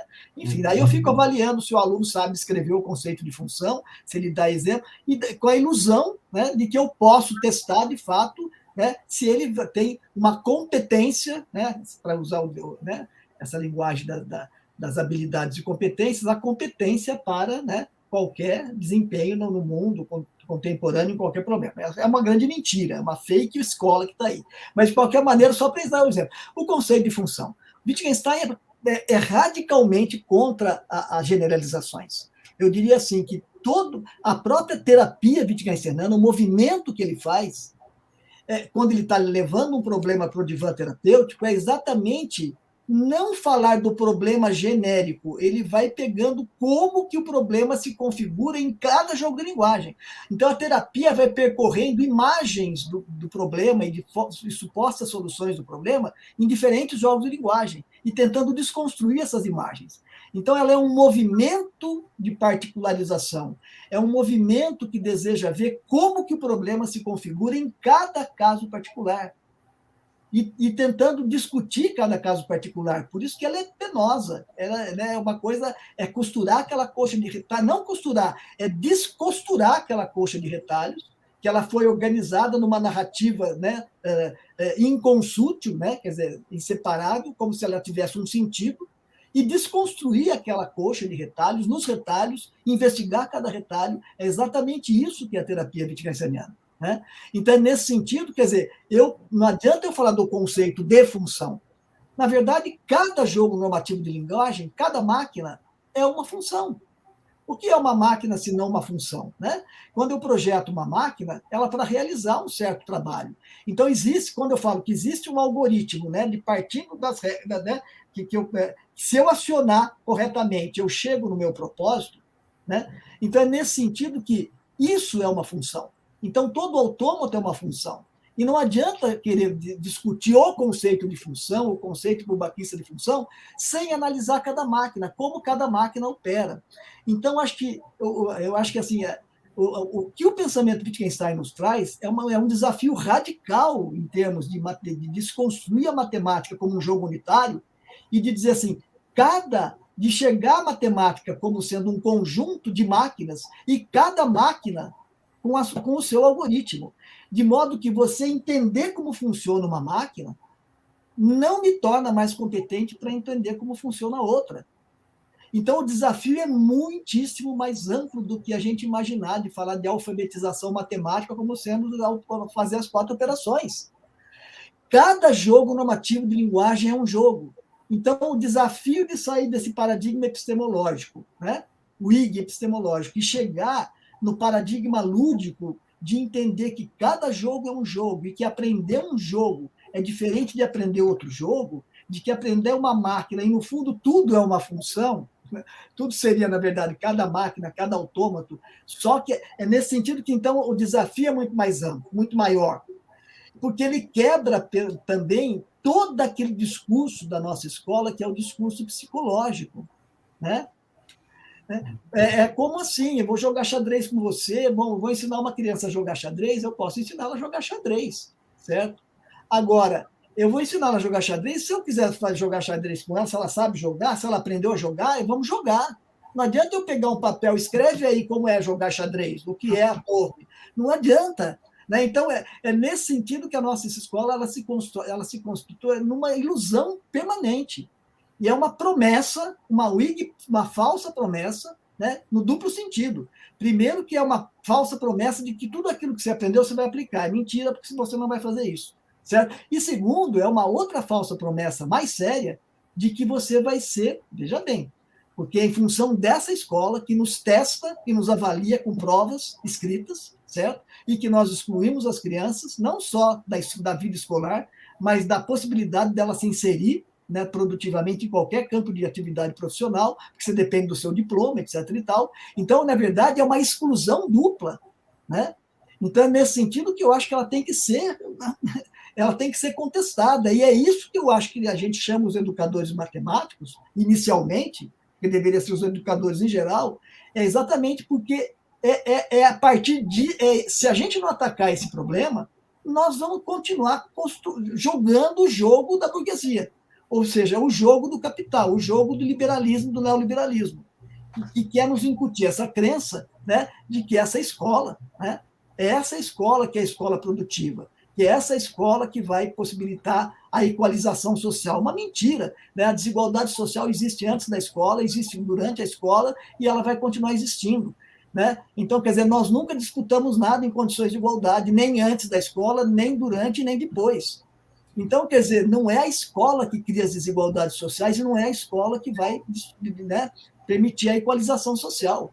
Então, se a gente não começar a desconfiar dessa lógica, dessa máquina escolar, dessa máquina, né, Whig civilizatória, né, que é, no fundo, a máquina capitalista e neoliberal, liberal, né, se a gente não desconstruir essa lógica, nós simplesmente vamos estar continuando a contribuir, né, com esse jogo, né, tendo um discurso verbal, né, contra o neoliberalismo, mas na prática nós estamos continuando a sustentar o neoliberalismo. É esse jogo duplo que a gente tem que parar de fazer. Mas para a gente parar de fazer, aquilo que eu chamo, a gente precisa se descolonizar. Né? A gente precisa enxergar esse discurso como o discurso colonizador por excelência, e que falou que construiu uma escola sem partido. É mentira, porque essa escola já é estruturalmente Whig, ela já é estruturalmente liberal e neoliberal. Ela te obriga a concorrer assim. Né? Então, é nesse sentido que, né, que a gente tem que deixar de parar ser o braço direito dessa matemática Whig, dessa escola Whig, né, e começar a nos articular, né, exatamente nesse sentido. Como nós podemos desenvolver projetos, né, efetivos, né, de ação, de pesquisa e de ação na escola, para tentar desconstruir essa máquina, para a gente parar de ser o braço direito dela, né, inconscientemente, ou mesmo, né, tendo consciência como nós temos hoje, e de tentar continuar. Eu sei que isso não é fácil. No dia a dia, nós temos que ir lá e continuar a rezar, a praticar o que a gente sempre fez. Mas exatamente agora, com essa nova consciência, a gente tem possibilidades de começar a se articular, não de pessoa, porque uma coisa é a resistência individual, que é muito, né, a gente pode até fazer, mas eu acho que ela não é tão efetiva, não é, né, se a gente não se organizar enquanto comunidade de educadores matemáticos, né, enquanto, né, comunidade de educadores mais gerais, enfim, né, e de tentar influenciar os partidos políticos, etc. e tal, de que essa escola não se sustenta mais, sobretudo no mundo que agoniza, né? Então, é nesse sentido. Não dá para a gente voltar a fazer o discurso da inclusão e o discurso da sustentabilidade, né? Porque ele é incompatível com essa lógica. Né? Enfim, eu estou por aí, né? Não sei. Quer perguntar, João? Não, eu ia falar da história, tá? Porque acho que é uma coisa... Miguel, assim, a gente estava conversando, né? E pensando coisas a tentar debater, né? Te convidar, né? Bom, a gente tem uma história da licenciatura, né? Que é a história de pegar o livro do Boyer na biblioteca, porque é caro, né? O livro do Ives, né? E aquilo é uma história da matemática, né? E com o passar dos anos, né? Com o aumento da comunidade de educadores matemáticos, né? Algumas mudanças, né? Não transformações nos cursos, cada vez mais você tem outras narrativas históricas de matemáticas, né? E aí talvez um exemplar disso seria o livro da Tatiane Rock, né? Que, entre outras coisas interessantes, traz uma problematização, né? Que o conceito não é neutro, ele é sempre feito com intenções políticas e alguma coisa assim, né? E nos parece que você faria uma outra história, né? Da matemática, né? E histórias indisciplinares de matemáticas, né? Então, assim, como é que você vê esses, só para a gente, né, didaticamente situar, né? Entre o Ives e o Boyer, a Tatiana Rock, e como é que seria uma história, né, ou histórias indisciplinares de matemáticas, né? Como é que você fala dessas coisas? Eu tendo a ver hoje, na verdade, assim, porque aí você me obriga a entrar exatamente no modo como, na nossa própria comunidade, a gente começou a falar em matemáticas no plural, né? E foi, sem dúvida, através dos etnomatemáticos, né, que trouxeram esse discurso para dentro, desde, né, o Binatã, o Sebastiani, enfim, né, o pessoal todo aí que na final da década de 70 começou a trazer esse paradigma culturalista, que eu acho que já estava em ação, né, nos Estados Unidos, enfim, né, na Inglaterra. Então, esse paradigma culturalista, de repente, ele começa, né, a entrar na matemática, né? E o pessoal falar de etnomatemática, etnobiologia, etc. E tal, né? Então, é nesse sentido, mas aí existe essa questão do etno, porque quando a gente caracteriza com a questão do etno, eu vejo o etno, né, como um modo de constituição de comunidades, né? Quando eu falo em constituição de comunidades, né, eu digo assim, quer dizer, nós podemos constituir comunidades de prática no sentido como fala Jim Levy, o Wenger, né, mas em função de diferentes critérios, né? O Jim Levy e o Wenger falam de constituição de comunidades que compartilham uma prática, ou seja, compartilham uma atividade, um propósito na atividade, né? Mas, na verdade, eu acho que há muitos modos como as comunidades se veem ou se constituem enquanto comunidades a partir de um vínculo de compartilhamento, de compartilhamento. Quer dizer, eu me identifico através da minha etnia, né? Então, nesse sentido, quer dizer, é possível falar de comunidades no sentido étnico, né? As comunidades indígenas, elas geralmente se identificam pela comunidade, pelo vínculo étnico, ou então pelo fato de ser uma comunidade que fala a mesma língua, né? Enfim, então há vários modos de a gente se constituir, de nos constituirmos em comunidades em função de critérios, certo? Agora, eu vejo assim, quer dizer, no caso, né, quando a gente fala de matemática, como se a relatividade, tentando quebrar o discurso da matemática universal e falando em etnomatemáticas, nós estamos querendo dizer que as matemáticas são relativas em função das comunidades étnicas, né? Agora, outras pessoas, geralmente os materialistas dialéticos, né, tendem a falar assim, não, a matemática é relativa porque ela é histórica. Ela né, quer dizer, é como se a questão da historicidade fosse um critério necessário e suficiente para a gente falar em matemáticas no plural. Mas, na verdade, da matemática que eles estão falando não é uma matemática no plural, é sempre uma matemática, né, que está se modificando historicamente no tempo, quer incorporando novos objetos, novos métodos, né, de investigação, mas para constituir aquela matemática WIG, né, é exatamente isso, que é a que faz hoje o matemático, né, profissional, porque essa matemática é a matemática que foi sendo acumulada historicamente e foi sendo despida, né, descontaminada de todos, né, as contradições, e ela está agora na forma perfeita, né, que é sempre a matemática que faz uma comunidade de especialistas. Não é aí nesse sentido que eu estou falando também. Então, nesse sentido, quer dizer, então vejo muitas vezes que Tatiana fala de matemática nesse sentido, quer dizer, é como se a matemática fosse matemáticas no plural, pelo fato dela ter se desenvolvido em diferentes contextos, né, que a gente chama de contextos culturais, né? Aí volta de novo, porque os contextos são geralmente contextos geográficos, geopolíticos, né, onde as comunidades se constituem. Então, quer dizer, quando, na verdade, o modo como, a partir de Wittgenstein, a gente começa a falar de matemáticas no plural, a relatividade das matemáticas não é em função de nada disso, é em função dos jogos de linguagem, é em função da possibilidade da gente falar em jogos algorítmicos normativos de linguagem. É um modo de fazer, é um modo de construir um autômato, tá? É um modo de construir uma máquina que nos permite falar em matemáticas no plural.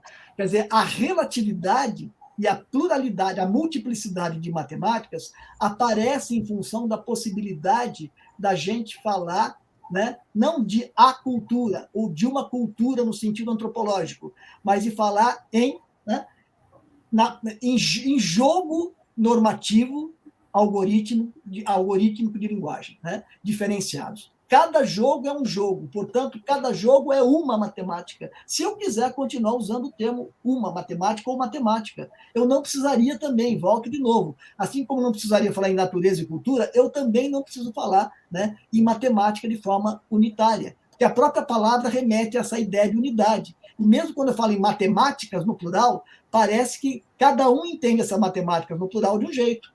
É porque ela é étnica, que ela é no plural, é porque ela é histórica? Não. No caso de Wittgenstein, é porque cada jogo de linguagem algorítmico é um jogo algorítmico e acabou. Ela é uma matemática. Então, e agora, o problema não é que a gente, então todos os discursos são razoáveis. No meu modo de entender, não. Por quê? Porque, na verdade, quando você olha a matemática assim, você está desconstruindo o discurso da matemática unitária por dentro dele mesmo. Né? Como fez lá, pega o Turing lá, como é que foi? Então você está desconstruindo a matemática WIG a partir do próprio desejo WIG universalista de uma matemática unitária. Então foi o próprio Turing que demonstrou a possibilidade de não ter mais a questão da indecidibilidade, a possibilidade da matemática WIG se sustentar enquanto matemática unitária foi desconstruída a partir do próprio Turing, né?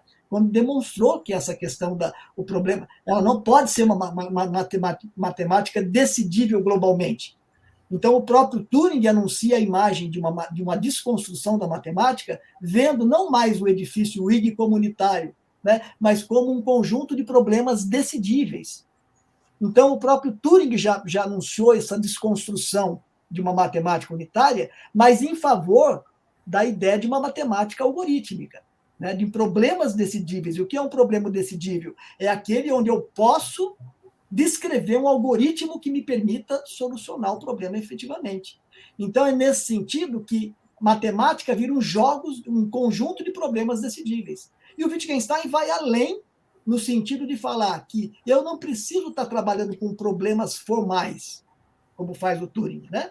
Eu posso estar falando de problemas praxeológicos. Qualquer máquina, né, qualquer jogo normativo de linguagem, não preciso mais estar falando de signos, de números, de formas, nada disso. Se eu estiver trabalhando com linha e tricô, volta de novo. Relação entre seres humanos e seres naturais, né? Então, quer dizer, fazer uma máquina de uma blusa com tricô, o que acontece? Eu vou precisar de linha, de agulha, e eu vou precisar recorrer a seres naturais, a outros seres naturais, processados ou não. Mas, de qualquer maneira, né, isso é um jogo algorítmico normativo de linguagem. Porque agora independe dos, como é que eu diria, dos objetos com os quais eu estou lidando. Em última instância, um jogo praxeológico normativo de linguagem, algorítmico, é uma forma de humanos interagirem com outros seres naturais para produzir, né, aquilo que está previsto no jogo.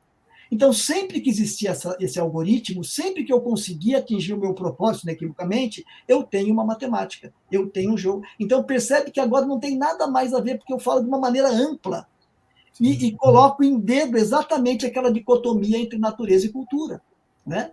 Não é mais uma natureza abstrata que se opõe a uma cultura abstrata, e nem uma natureza abstrata que se opõe a culturas no plural, né? Mas são jogos, né, de interação entre humanos, né, e seres naturais. Né? De certa forma, assim, Miguel, seria uma narrativa que... Não é mais uma narrativa, é uma prática. Nesse sentido, a diferença é um jogo praxeológico, não é mais entendido com a natureza. Mais não é conhecimento mais também. Como empiria, como mundo empírico, desconectado das práticas humanas. São as práticas humanas, quer dizer, o jogo de linguagem, na verdade, não é um jogo entre humanos. Né? Não é humano jogando com humanos só, né? Necessariamente. É humanos jogando com não humanos. É uma negociação onde eu não vejo mais a natureza como a minha opositora, como um mal. A natureza que me permite construir as máquinas. Né? Então, é nesse sentido que não é possível, né, construir, inclusive a máquina do próprio jogo oral de linguagem. Eu estou falando com vocês numa língua, o que acontece? Eu estou interagindo com o ar. Né?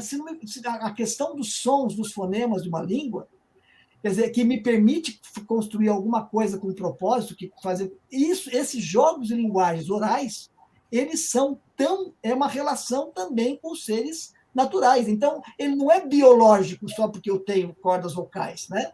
Ele é simultâneo, é uma interação que nós produzimos. Dá para entender isso? Eu não sei. É que a gente, quando fala em jogo de linguagem, as pessoas pensam que Wittgenstein está dizendo só de linguagem oral, né? Ou no máximo de linguagem. Não é isso. Né? Radicalmente falando, é a relação entre seres humanos e outros seres naturais. Né? O que eu diria seria assim, né? Então, é uma prática que pouco faz sentido falar de uma história e pouco faz sentido falar de uma matemática, né? Então, essa talvez seria um outro modo, né? Só quis mostrar, um outro modo de falar de matemáticas no plural, se a gente quiser, aquilo que eu falei para você. Para mim, bastaria falar em máquinas ou jogos normativos, algoritmos. Por que eu faço também essa distinção? Só um minutinho. Porque nem para Wittgenstein, nem todo jogo de linguagem é um jogo normativo de linguagem. Tá? E nem todo jogo normativo de linguagem é um jogo normativo algorítmico de linguagem. Só para fazer uma comparação, quando eu falo de matemática como uma máquina, e com uma máquina normativa, né? Por que normativa? Né? Agora, eu poderia falar do discurso jurídico. O discurso jurídico também é normativo. Né? Só que o discurso jurídico, ele não está. O propósito dele não é atingir, né?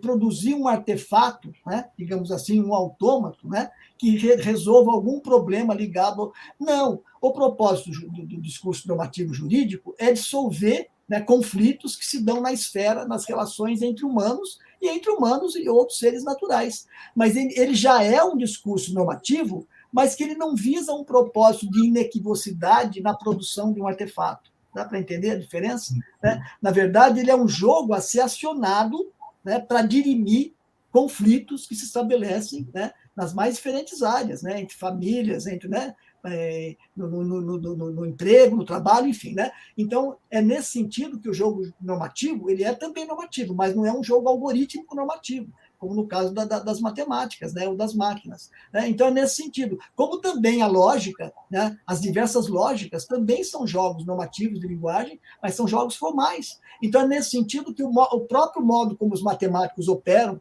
né, no mundo acadêmico, né, através das suas matemáticas formais, elas também são jogos normativos, né? Só que são jogos normativos formais, lógicos. Né? Então, é nesse sentido que cada mundo constrói as suas máquinas normativas. Né? E essas máquinas praxeológicas, então, o que a gente condena é toda vez que uma narrativa, ou seja, quando a gente fala em narrativa, depende também, né? Porque hoje em dia tudo virou narrativa, a gente também não tem. Parece que é uma palavra-chave, né? Assim, cabe bastante coisa, né? E talvez seja perigosa também, né? Eu não preciso falar em narrativa no sentido de estar falando sobre alguma. Na verdade, uma narrativa, eu vejo assim, é sempre um jogo referencial de linguagem. Por quê? É um jogo de linguagem que se refere a outro, né? Através das suas próprias regras. Então, quando eu falo, o Euclides fala como se constrói um triângulo equilátero, ele está falando, ele está fazendo uma narrativa, não é isso? Né? Na língua verbal grega, no grego, né? Ele está escrevendo na língua grega. Então, ele está escrevendo, uma narrativa sobre como construir um triângulo equilátero no mundo lógico. Né? Do mesmo modo como o Herão está falando de como se faz aquedutos, ele também está falando na língua grega, né? Como que pode se construir aquedutos. Então, é também um discurso narrativo. Né? Mas também quando você vem lá uma comunidade indígena que constrói, que nem isso aqui, né? Eu sempre mostro essa molinha aqui, porque ela me salva em todas as situações aqui. Deixa eu ver aqui, né?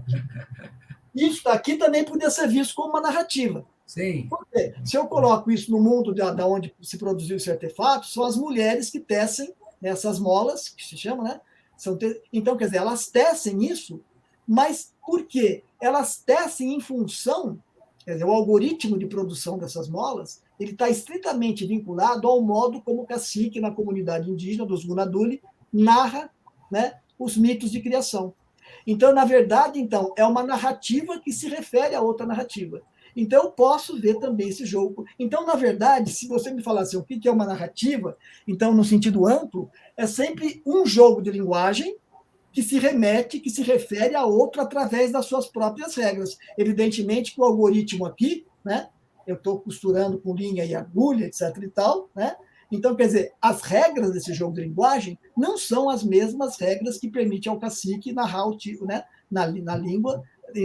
Nesse sentido, dá para entender? Quer dizer, na verdade, é um jogo de tradução, mas um jogo de tradução muito amplo, né? No sentido assim, eu uso as regras de um jogo, a gramática de um jogo de linguagem para traduzir, né, a sua própria maneira idiosincrática um outro jogo de linguagem. Né? Eu daria só outro exemplo, assim, né? Olhando para o violão aqui, né, Miguel? Assim, se eu pego o violão e tento imitar certinho, como, sei lá, o Júlio faz uma música, né? Seria essa da tradução, né? Agora, se eu pego o violão e começo a bater, fechar o olho, tentar sons diferentes e brincar com aquilo, né? Eu tô me inventando, né? E nesse me inventar, me invento também outros jogos, né? Que talvez eu nem mesmo sei quais são, né? E nem consigo até repetir esses jogos, né? E talvez seja essa perda que a gente tem na escola, né? Porque na escola sempre a tradução de algo, né? Você pegou bem. É como se eu tivesse, bom, se você toca no violão, eu posso tocar, sei lá o que você quer. E eu posso tocar com uma partitura. Eu posso ter aprendido a tocar de ouvido, eu vou imitando, né? E aprendendo com o outro, naquele coisa ensaística do ensaio e erro, né? Aquilo que você está falando. Eu vou tentando imitar alguma coisa, no ensaio e erro, até produzir alguma coisa que se assemelhe àquilo que você quer tocar. E posso também pegar a partitura daquela peça e tentar, se eu sei ler a partitura. Então, a partitura, no seguinte sentido, ela também é um jogo de linguagem narrativo. Por quê? Porque ela produz, né, com as suas próprias regras, as regras de uma outra linguagem da música, né, que se escreve na partitura, ela pretende o quê? Fazer a narrativa, memorizar, digamos assim, né, aquela música que se tocou praxeologicamente através de um instrumento. Então, nesse sentido, a nossa escola é uma escola das partituras, né? Ela não é uma escola efetiva dos jogos de linguagem, né? E, nesse sentido, a gente vai dizer, mas é possível fazer uma outra escola que não seja uma escola da partitura? Né? É essa a grande questão que se coloca. Aí eu digo, não. Né? Por que não? Mas isso não significa que eu falo que não tem que ter escola. Calma, senão as pessoas falam, então não tem que ter. Não, não é isso. Estou dizendo que não. Por quê? Porque o modo como a escola moderna foi construída, ela já foi construída como um mundo separado de todas as outras formas de vida. Né? Então, nesse sentido, quer dizer, pensa todos os outros modos como os seres humanos se organizam, né, em comunidades para produzir outros saberes, né, outros saberes fazeres, outras práticas. Então, os saberes estão sendo produzidos intensamente. Se existisse escola ou não, a gente continuaria produzindo. Essa primeira ilusão que tem que acabar é isso. Se um dia se fechar todas as universidades e as escolas, as pessoas continuam produzindo, do mesmo modo, saberes, né? Então, é nesse sentido que... Agora, se a gente inventou a escola, se a gente não, eu digo assim, a escola que nós temos hoje é uma invenção do colonizador. É a escola Whig colonizadora que foi inventada, né, pela burguesia, que atingiu o poder político a partir da Revolução Francesa, e esse modelo de escola, ele nada mais foi, ele foi se instituindo a partir do século XIX, por todos aqueles debates que aconteceram na França, né, ao longo do século XIX, até que se atingisse um modelo de escola que se pretendesse universal. E esse modelo se universalizou de fato. Então, a nossa escola, hoje em dia, no mundo inteiro, é muito semelhante. Você vai para qualquer lugar, nós temos essa escola Whig que se constituiu a imagem do colonizador. Quer dizer, não é a imagem, a serviço dos propósitos do colonizador, do grande empreendimento colonizador europeu que se deu desde a partir do século XV, né, e se arrastou e foi se aperfeiçoando. Então, é esse modelo. É isso que as pessoas precisam entender. Ele já é um modelo que reproduz a ética, né, do colonizador. E quando eu falo do colonizador, é essa grande visão que os valores de uma forma de vida, das formas mercantis e financeiras de vida, que se impõem a todas as demais formas de vida. Porque se você constrói uma escola, né, que ela é passada como um direito do cidadão, né, mas ela passa a ser uma escola que se impõe, né, e impõe os seus valores. Por que ela vira uma escola doutrinária? Porque ela não é uma escola onde você pode ir se quiser ou não, né? Ela é posta como uma condição para você, né, se inserir no mercado de trabalho, e se você não passar por ela, você não tem o seu atestado para se inserir no mercado de trabalho. Então, ela não é. Então, por isso que ela vira uma escola. Não é só pelo fato dela ser obrigatória, né? Mas é uma escola que impõe os valores mercadológicos de uma classe social, né, que olha o Estado e governa o Estado, né, a seu serviço. Então, é nesse sentido, né, que eu digo que não sou contra a escola, mas essa escola precisa ser o quê? Como que se desconstrói essa escola? Em primeiro lugar, nós temos a consciência de que ela é uma escola partidária desde o início. Ela é uma escola religiosa, como diz o Rupert Reed, ele gosta de falar, né, que o liberalismo, o neoliberalismo, é uma religião que tenta se passar como uma coisa laica. Né? Ela já tomou partido, mas ela já é um partido. Né? Quer dizer, toda a ideologia liberal, a gente não é por aquilo que a gente ensina propriamente, mas é pelo modo como nós ensinamos, pelas políticas curriculares que estão na escola e pelo próprio modo como a escola estrutura os saberes. Disciplinariza os saberes, estrutura os saberes, e vai falar, você pode passar para o ano seguinte ou não. Né? Eu vou te avaliar assim. É esse ritual, o modo como a escola, eu já estou passando para você os valores de uma escola liberal, mercadológica, etc, etc, etc. Né? Então, é isso. Então, o nosso desafio, para mim, é como nós podemos inventar uma outra escola. Aí volta todas aquelas questões, mas é possível, né, você está com... todas as formas de vida estão neoliberalizadas, como que é possível que a escola não seja assim? Né? Então, esse é o nosso desafio. Né? Por isso que eu tenho falado de uma pan-escola, não mais de uma escola local. Né? E assim, Miguel, uma coisa que eu acho que vale a pena explicitar, né? Parece que as pessoas olham para isso, né? E a gente mesmo também, muitas vezes, e sempre pergunta assim, mas como fazer, né? E aí eu acho que essa pergunta já é fadada ao fracasso, né? porque daí, como fazer, eu estou pedindo autorização, eu estou querendo tirar a minha responsabilidade e a minha potência inventiva, né? Do contexto, na prática em que eu me insiro, né? Então, talvez essa seja uma coisa também interessante a gente tentar sempre explicitar, né? E sempre debater, né? Eu vou fazer com a vida que eu tenho, né? Então, são as minhas aulas na graduação, são as minhas aulas na pós-graduação, meus contatos com os professores, os meus trabalhos com os alunos, né? E algum colega professor de educação básica vai fazer como ele achar, né? Como ele conseguir. Talvez a partilha e talvez o trânsito entre nós, né? Pudesse ser talvez uma potência coletiva de tentar inventar outros modos, né? Talvez é nesse ponto que há alguma possibilidade de um como, né? E não dizer, Júlio, você faz isso, Miguel, né? Tiago, né? Não se trata de uma coisa meramente individual. Eu acho que essa resistência e essa construção, ela tem que se dar, por isso que o apelo inicialmente é uma comunidade mais ampla, né, de educadores matemáticos. Por quê? Porque eu vejo que eu não vejo esse discurso surgir nos outros campos da educação, né? Parece que mesmo os movimentos de esquerda, eu não vejo esse discurso surgir nos partidos políticos, nem nos sindicatos. Então, eu estou dizendo assim, quer dizer, então, e na verdade ele tem que ser, não é um programa de imposição coletiva de nada, e nem porque eu não penso numa escola única, universal, e nem penso na escola como uma coisa única, né? É aquilo que eu já falei em outras falas, quer dizer, para mim a escola ela tem que ser vista como um direito político, né, de todos os seres humanos, né, mas não como um direito de aprendizagem, como tem sido posto aí.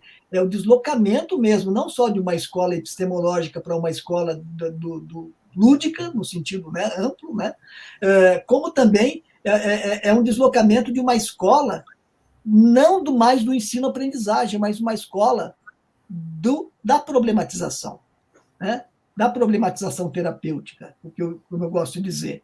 Porque, não para não me confundir, ela tem uma semelhança com a problematização no sentido que falava Paulo Freire, mas quando a gente fala que é uma problematização terapêutica, ela vai além no outro sentido, que eu acho que não dá para a gente falar agora aqui, né, discutir mais amplamente. Mas é assim, o deslocamento é de uma escola de ensino-aprendizagem confiante, o IG confiante, de que eu posso ensinar para você e posso testar para ver se você aprendeu, e aí com a promessa de que você vai aplicar. Romper com esse esquema. É uma escola que é um direito político, né, das crianças e dos jovens estarem discutindo vidas e as formas de vida e as práticas vitais que se realizam efetivamente, né, como objeto de problematização. Isso é importante, porque você faz uma ligação da escola diretamente com o mundo. E embora a nossa escola continue a ser uma escola da narrativa e da metanarrativa, mas ela é da metanarrativa problematizadora, o que é diferente. Ela vai ter que tomar as outras práticas como referenciais, não tanto no sentido de que eu tenho que aprender aquilo, né? Porque, evidentemente, que a maior parte das práticas eu não posso aprender na escola. Aprender no sentido wittgensteiniano, de aprender a fazer, né? Mas no sentido de problematizar, para ver quais são os efeitos que essas máquinas, no caso da matemática, né? Que efeito? Como que essas máquinas funcionam? Como funciona o QR Code, né? Mas como que ele pode funcionar do modo como ele funciona? Por que propósitos que ele atende, né? Quer dizer, quem ganha com isso? Quem perde? Né? Será que a natureza agora, entre aspas, enquanto abstração, né? Como que nós estamos degradando a natureza em função dessa tecnologia? Qual tecnologia é preferível a outras? Enfim, que efeitos que ela tem sobre a natureza? É isso que é o sentido da problematização terapêutica, que não é no sentido de aprender uma verdade, mas aprender a discutir o mundo, né? Quer dizer, quais formas de vida estão contribuindo para, né, o desastre ecológico, por que nós podemos reverter, podemos ou não. É uma escola que problematiza, não uma escola que está preocupada em se o outro ensinou ou não, se o outro aprendeu ou não, e como que eu posso avaliar se ele aprendeu ou não. Percebe como é completamente diferente? É uma escola que investe no sentido político da formação do cidadão, né? Miguel, posso... Tem uma questão assim que eu sempre... a gente tem um problema filosófico que foi criado nessa escola VIC, que é o indivíduo. Aí parece que essa escola que você propõe, ela acaba com o indivíduo. Em que sentido? A gente vai para a forma de vida, e a forma de vida nunca é individual, né? Nunca é isolada. E daí, com isso, a gente percebe, eu vejo você falando, a gente vê assim, essa escola vida, ela criou tanto a individualidade, que hoje as pessoas sequer conseguem conversar sobre a vida. Quer dizer, as pessoas conseguem gritar e defender qual que é a sua identidade, a sua forma de vida, e impor ela sobre os outros. Mas você ter essa possibilidade de criar na diferença, né, a partir da diferença, e produzir uma diferenciação, eu acho que essa é a questão da forma de vida. Você nunca vai ter um universal, uma identidade universal. Você sempre vai estar produzindo diferenças, jogos de linguagem, eles vão se conectando aí por semelhança de família. Eu fico vendo isso, assim, né? Parece que é um programa também de desconstruir essa produção dos indivíduos que essa escola, o indivíduo liberal que essa escola produz, essa individualidade liberal. Então, eu vejo como interessante isso, assim, né? Esse problema filosófico, e a gente vê isso explicitado, assim. Claro que não vai acabar, e esse problema, né? A gente tem que continuar lutando, mas para tentar, assim, colocar uma questão, que é a seguinte, Miguel, você na verdade, você sempre criou programas, assim, né, de pesquisa e para a educação matemática. Eu lembro que lá em 2006 foi um programa, inclusive, né, de pesquisa para a educação matemática, ligado com a guerra, que foi o que me levou a fazer o doutorado, de certa maneira. Ali no Enem, em 2016, você também colocou um programa que parece que você está desenvolvendo, que é justamente desconstruir essa visão unitária da matemática, destruir essa visão cognitivista, psicológica, né, da mente humana. Então, não sei, assim, você conseguiria agora, assim, brevemente colocar, assim, o que seria um programa para a gente, assim, conseguir lidar com essa problemática? Você já trouxe vários pontos ao longo da conversa, mas você teria, assim, uma visão sintética, assim, para a gente, tanto do ponto de vista da pesquisa quanto da prática pedagógica, assim, pode ser, né? Quanto do ponto de vista do desejo, Miguel. Né? No desejo utópico, é isso mesmo. Não, acho que é exatamente isso, Júlio. Eu vejo esse deslocamento de uma escola liberal, né, que coloca o indivíduo em oposição com a sociedade, indivíduo e sociedade, né, e aí, assim, onde cada indivíduo, né, é visto como, né, você vai investir naquela coisa do indivíduo, né, então você concorre entre si, e a escola não se responsabiliza por nada. Se você se deu mal, o problema é seu, você não tem capacidade para isso. Então, é exatamente contra essa escola do indivíduo versus sociedade que a gente está apostando. É exatamente uma escola política que se responsabiliza em problematizar o mundo. É esse o papel da escola. Então, eu diria assim, que nós, na escola, comunidade de educadores, né, de professores e de estudantes, eles compartilham quer dizer, a prática que nós deveríamos compartilhar é exatamente de nos constituirmos, o vínculo que nos une, é exatamente a que caracteriza a nossa identidade, seria exatamente a de estar problematizando o mundo, né, em função de uma ética que preserve a vida, as formas de vida, preserve no sentido que problematize a vida e as formas de vida, né, no sentido de uma ética mesmo, né, aí é que está. E aí volta, porque não existe nenhuma problematização que não esteja orientada por uma ética, né? E aí é uma ética que significa escolhas, né? Então, quer dizer, a ética liberal, ela escolhe, né? Agora, eu sempre falo, é uma ética comunitária, uma ética comunista, no sentido de você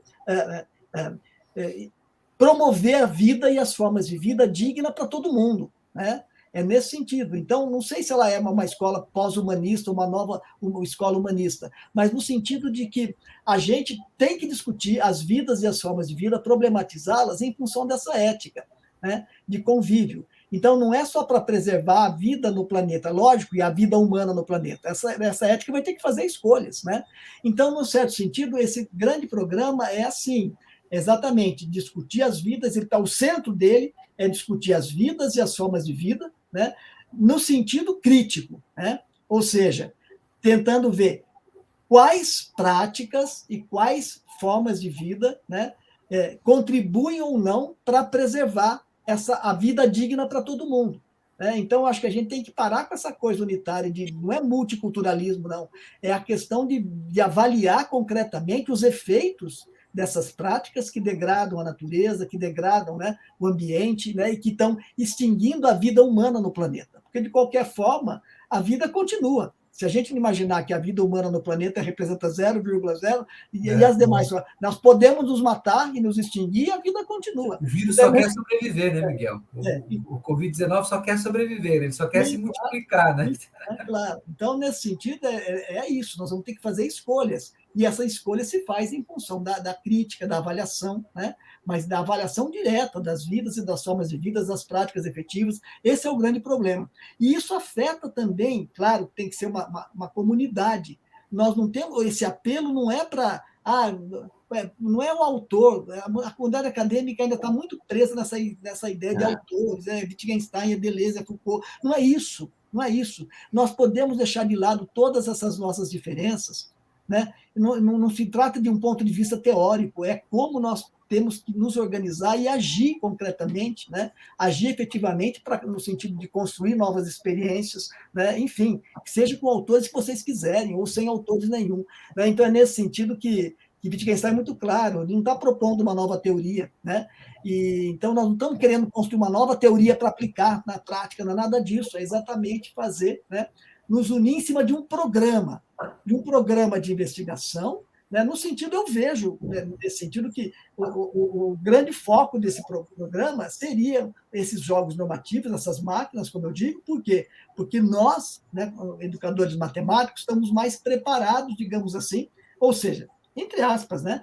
Mas para ver de uma outra maneira, né? Esses jogos praxeológicos de linguagem mesmo. E aí isso implica um novo desafio, um novo programa historiográfico. Temos que investigar, né? Porque esses jogos essa matemática nunca foi objeto de história, essas matemáticas, né? Por quê? As histórias de matemática que nós conhecemos são as histórias, né, do modo como a matemática se organizou no espaço lógico. É isso, né? Mas esses outros modos de falar de matemática, essas outras matemáticas, elas estão, né, para serem. Então, essa investigação, né, não se trata de só no passado, não, estão aí, no nosso mundo, em uma porção de práticas algorítmicas que deveriam ser investigadas, né, para que ela possa incorporar no novo programa, né, de olhar para a escola de uma outra maneira, preparar professores de uma outra maneira.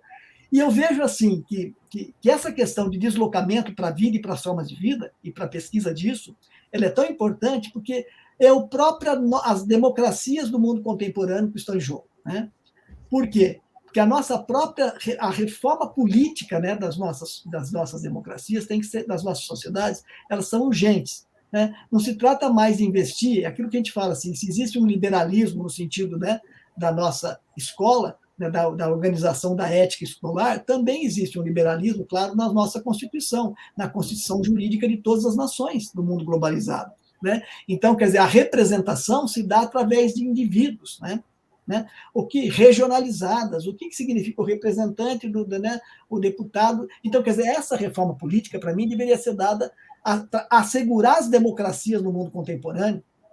Para mim, envolve como é que diria assim, uma reforma política radical, onde a representatividade, né, se dá em função das formas de vida, e não mais através de pessoas. Não sei se consegue me entender agora. Então, quer dizer, uma forma de vida, né, como a educação, né, escolar, ela tem que ter representantes no Congresso, né, como a forma de vida, as que discutem a saúde pública, as formas de vida industriais, as diferentes indústrias, isso tudo energética. Não se trata mais de um representante de pessoas que representam uma região geográfica do país, não é mais isso, né? Acho que o grande desafio da nossa política, das políticas contemporâneas, das democracias, para a sobrevivência das nossas democracias, essas diversas comunidades de prática, esses diversos campos de atividade humana têm que ter a sua representatividade, né? Inclusive, é claro, né, os próprios movimentos sociais que contestam esse modo de organização das nossas democracias. Eles que têm que ter voz e voto na representatividade no Congresso. Então, é nesse sentido que é uma reforma política que se dá totalmente, né, fora desse esquema, né, que é o esquema liberal de ver e de entender que democracia só pode é sinônimo de democracia liberal. É essa ilusão que também nós temos que desfazer. Né? Então, enfim, é um pouco esse desafio que é muito amplo. Ele se dá no nível da educação, né? Está mais perto da gente aqui, mas ele é um desafio que se dá também para a sobrevivência das próprias formas democráticas, né, no mundo contemporâneo. Né? Enfim, por aí, não sei.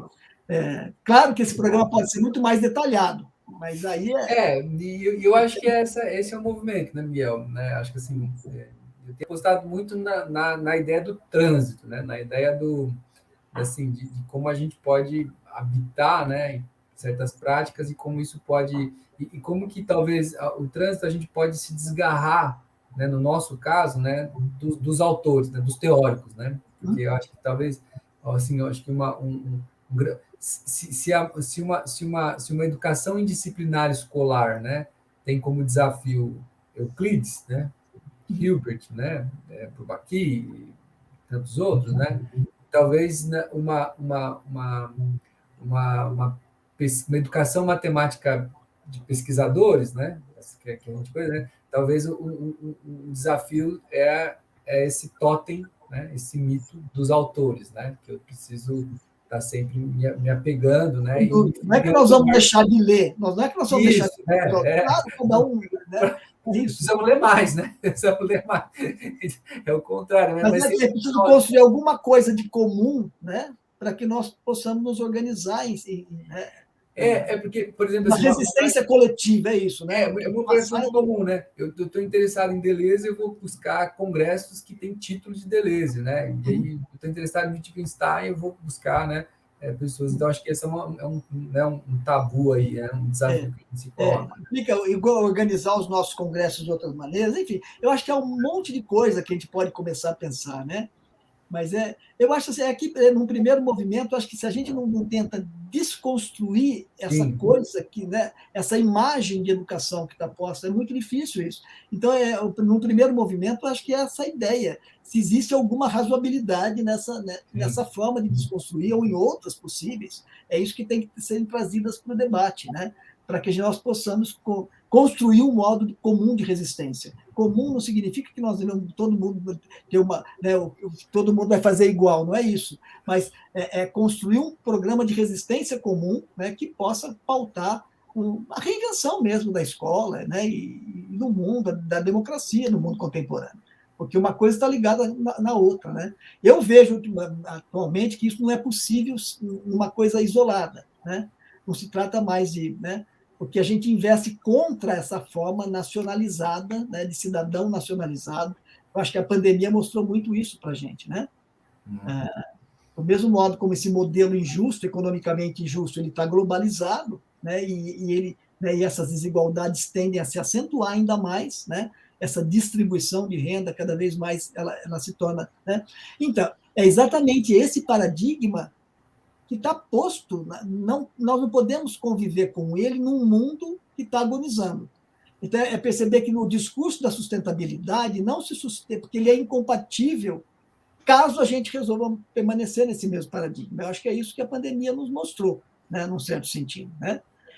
Agora, evidentemente que as forças políticas, desde que o mundo é mundo, essas lutas acontecem. Então, essas lutas vão se travar no plano político, no plano dos movimentos sociais. E a gente, no campo da educação, não que a gente não possa atuar nos outros campos também, mas, enfim, eu acho que a educação é um braço muito forte, muito potente, né, de sustentação desse modo civilizatório. Porque exatamente, ele foi construído à imagem do colonizador. Então, não se trata mais de ver o colonizador regionalmente instalado. Por isso que eu não falo mais em epistemologias do sul, do norte, porque elas remetem a coisas geográficas que em vez de nos unir, elas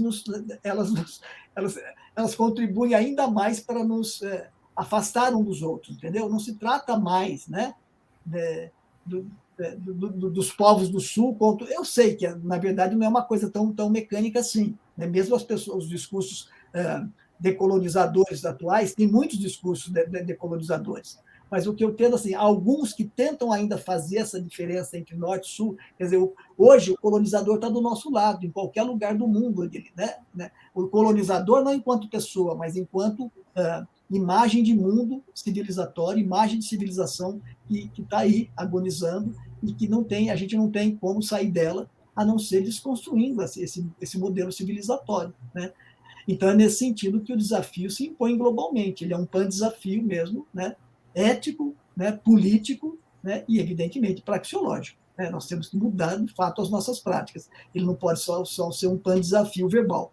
Ele tem que, né, mostrar sua potência nos modos de se produzir outras práticas, outra escola, outras formas de democracia, etc. Então, é isso, garotada. Legal. Júlio, quer comentar mais alguma coisa, né? Já mais ou menos que a gente Não, acho que deu tempo, mas desculpa, Júlio, pode ir.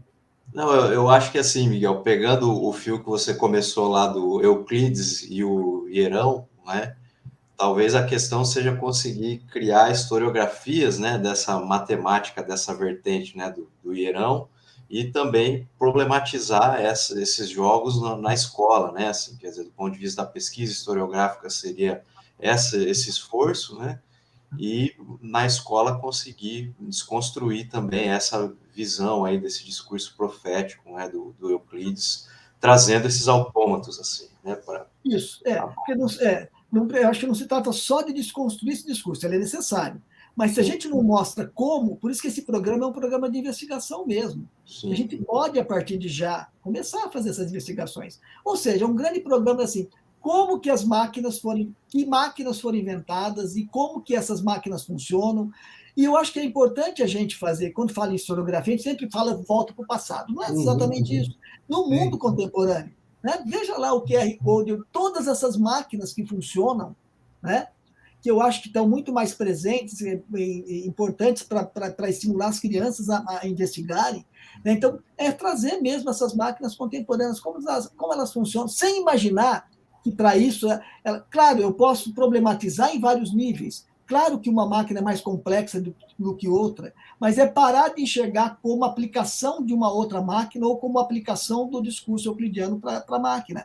Então, é exatamente isso, é investigar, né, no sentido de problematizar os seus efeitos, como que ela funciona, e é exatamente isso que eu acho que a escola tem que, nós na pesquisa teríamos que estar, né, mostrando isso e trazendo isso para a problematização dentro da escola. Esse é um passo. E aí enxergar também que educação matemática, que as pessoas se educam matematicamente, e sempre se educaram matematicamente, nas formas de vida, né? Não é só a escola que educa, não se trata mais de pregar uma escolarização do mundo, ao contrário, é trazer o mundo e essas formas de vida e essas práticas para dentro da escola, para ver como que nós podemos, né, fazer com que crianças e jovens participem para dar continuidade, né, ao mundo, à discussão dos problemas do mundo. É colocar a escola, né, em sintonia com os problemas do mundo, né? É exatamente isso. E nós podemos perfeitamente fazer isso sem ficar falando, um dia você vai aprender, um dia, né, e fazer. Não. Cada máquina é uma máquina, aprender uma. E não se trata de fazer tudo igual na escola, não se trata mais de separar idades, ao contrário. Quem quer discutir isso, vamos problematizar isso, estou interessado, vamos. E aí, é por aí, é uma escola que eu vejo assim, que pode conciliar, né? É investir na formação política do cidadão e que a gente se transforme numa comunidade de pessoas, né, com a responsabilidade, né, de inserir as novas gerações, né, na discussão dos grandes problemas que afetam as vidas, as formas de vida, não necessariamente a minha vida, né, não que isso esteja fora, claro, né, essa individualização. Claro que isso, ao fazer isso, nós estamos praticamente também fazendo com que as crianças identifiquem os seus problemas pessoais, né, nessa discussão. Então, é por aí que eu vejo, né, essa escola por vir, que eu espero que ela esteja por vir um dia. Né? Bom, Miguel, a gente queria te agradecer muito, né? Foi uma primeira conversação no Antropoceno, né? Também só para ter um nome, né? E espero que a gente possa dar continuidade a esse trabalho, né? E que também daqui a um tempo a gente possa voltar novamente, né? A discutir outras coisas e problematizar e A ideia é chamar outros grupos para se integrar. Isso, essa é a ideia mesmo, né? Bem nessa perspectiva mesmo, né? E bacana, né? Achei que foi muito tranquilo e a gente vai também aprendendo com isso. Tá bom, Viola, um abraço para você, Júlio, Viola, obrigado aí pela oportunidade. Obrigado, Vamos Miguel. continuando aí na luta, como se diz. Tá bom? Tudo bem. Tchau. Obrigado. Tchau, tchau.